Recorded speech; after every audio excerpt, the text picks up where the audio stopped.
ناظرین کہتے ہیں کہ علم طاقت ہے، میں تو نہیں کہتا، نہ ہی ریسرچ کہتی ہے۔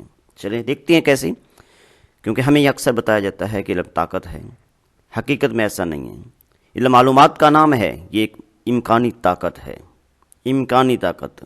کریں گے تو طاقت بنے گا، نہیں کریں گے تو نہیں بنے گا۔ یہ صرف اسی وقت حقیقت بنتا ہے جب اس کے مطابق عمل کیا جاتا ہے۔ اس حوالے سے حضرت علی رضی اللہ تعالیٰ عنہ کو قول ہے کہ اپنی امید کو اپنا دشمن جانیں اور اپنے عمل کو اپنا دوست جانیں۔ تو تحقیق بھی ہمیں یہ بتاتی ہے کہ ایک شخص پڑھ نہیں سکتا، دوسرا شخص پڑھ سکتا ہے لیکن مطالعہ نہیں کرتا۔ ان دونوں میں کیا فرق ہے؟ یقیناً تم کہو گے کہ دونوں میں کوئی فرق نہیں۔ مطالعہ کھانے سے کافی مشابہت رکھتا ہے، کھانے سے یعنی کافی زیادہ ملتا ہے۔ اہمیت اس بات کی نہیں ہوتی کہ تم کتنا کچھ کھایا، تم نے کتنا کچھ کھایا ہے، اہمیت اس بات کی ہوتی ہے کہ تم نے کتنا کچھ ہضم کیا ہے۔ علم ایک امکانی طاقت ہے، حقیقی طاقت دانش و حکمت ہے۔ تعلیم کی بہت سی صورتیں ہوتی ہیں، یہ صرف ڈگریوں اور گریڈوں کا نام نہیں ہوتا۔ ریسرچ میں یہ بتاتی ہے کہ تعلیم کا مقصد، تعلیم کا مطلب کردار کی مضبوطی ہوتی ہے۔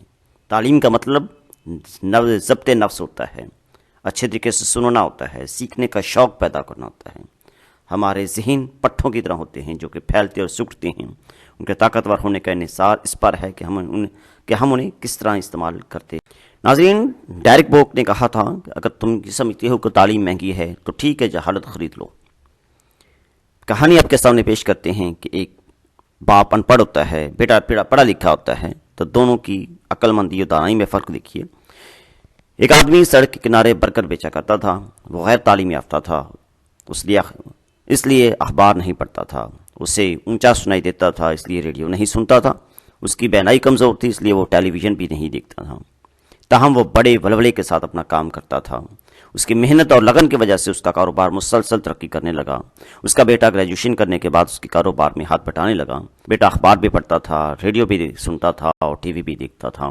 ایک دن بیٹے نے اپنے باپ سے کہا، آپ کو پتہ ہے کہ زبردست وقت آنے والا ہے، دنیا کے معاشی حالات بہت خراب ہیں، ملک کے حالات تو اس سے بھی زیادہ خراب ہیں، ہمیں برے وقت کے لیے پیشگی تیار کرنی چاہیے۔ ان کے بیٹے نے اپنی جگہ پر اچھا ٹھیک بتایا۔ باپ اپنے پڑھے لکھے بیٹے کی بات سچ سمجھتے ہوئے گوشت اور بن کم منگوانے اس نے شروع کر دیے۔ آہستہ آہستہ اس کی دکان پر گاہک بھی آنا کم ہو گئے اور ایک دن ایسا آیا کہ کاروبار اس سطح پر پہنچ گیا جہاں سے اس نے آغاز کیا تھا، مطلب بہت مندے کا شکار ہو گیا۔ تب اس نے دل ہی دل میں اپنے بیٹے کو شاباش دی کہ اس نے ان حالات سے پہلے ہی آگاہ کر دیا تھا۔ حالانکہ ایسا نہیں ہے، اس کی سوچ غلط تھی، اس کے بیٹے کی سوچ غلط تھی، وہ اپنے یہاں پر بندہ ٹھیک تھا، کام ٹھیک کر رہا تھا۔ ناظرین، یہ کہانی ہم نے آپ کے سامنے کیوں رکھی؟ اس میں ہم 5 سبق ملتے ہیں۔ پہلا سبق ہے کہ ہماری توقعات خود بخود پوری ہونے والی پیشین گوئیاں بن سکتی ہیں یا بن جاتی ہیں۔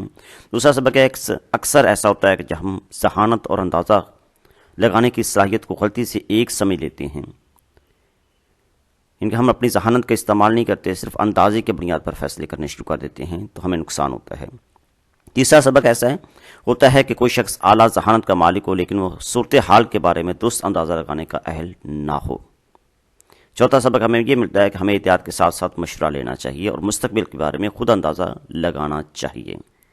مشورہ ضرور لیں لیکن اپنی عقل کا بھی استعمال کریں۔ اس کے بعد ہے کامیابی اور 5 سی۔ کوئی شخص تعلیم یافتہ ہو یا نہ ہو، اگر وہ 5 سی کا مالک ہے تو کامیاب ہو سکتا ہے۔ وہ 5 سی درج ذیل ہیں۔ سب سے پہلے اس کا کریکٹر ٹھیک ہونا چاہیے، اچھے کردار کا مالک ہو۔ دوسری بات کمٹمنٹ، جو بات وہ کہہ دیں اس پر وہ عمل کریں۔ تیسری بات ہے کنوکشن، کنونس کرنے کی اس کے پاس طاقت ہو، قائل کرنے کی طاقت ہو۔ نمبر 4 کوٹسی، مؤدب ہونا چاہیے، ادب کرنے والا ہونا چاہیے، با اخلاق ہونا چاہیے۔ اور نمبر 5 ہے سی کرج، ہمت والا ہونا چاہیے، آگے بڑھنے کا اس کے پاس جذبہ ہونا چاہیے، خطرات کو مول لینے کا جذبہ ہونا چاہیے۔ اگر یہ 5 سی پر عمل کرتا ہے تو وہ بندہ آسانی کے ساتھ کامیاب ہو سکتا ہے۔ ناظرین، ہمارے ارد گرد بہت سے انسائکلوپیڈیا چل پھر رہے ہوتے ہیں، اگر ہم تھوڑا سا ان پر غور کریں تو ہم بہت کچھ ان سے سیکھ لیتے ہیں۔ کیسے سیکھتے ہیں کہ ذہانت تیزی سے سیکھنے کی صلاحیت ہوتی ہے ہمارے اندر، ہم ان سے ذہانت سیکھ سکتے ہیں۔ مہارت کسی کام کو کرنے کی اہلیت کا نام ہوتا ہے، اور ہم جو لوگ مہارت کا یا فن کا کام کرتے ہیں ان سے سیکھا جا سکتا ہے۔ بہت سے لوگ یا بہت سے ماہر لوگ نااہل ہوتے ہیں، اس کی وجہ یہ ہے کہ اگر انسان میں کام کرنے کی خواہش نہیں اور انسان کا رویہ درست نہیں ہے تو وہ کوئی کام نہیں کر سکے گا۔ تو ونسٹن چرچل نے کہا تھا کہ یونیورسٹی میں داخلہ لو تو دانش و حکمت کے حصول کے لیے، یعنی کہ یونیورسٹیاں جو ہیں یہ آپ کو دانش دیتی ہیں، علم تو آپ سیکھ چکے ہیں، تجارتی اصول اور تکنیکی باتیں جاننے کے لیے نہیں بلکہ علم و حکمت حاصل کرنے کے لیے۔ تو اگر ہم اپنے ارد گرد کی باتوں پر، کرداروں پر عمل کریں تو ہم ان سے بہت کچھ سیکھ سکتے ہیں، حالات سے سیکھ سکتے ہیں،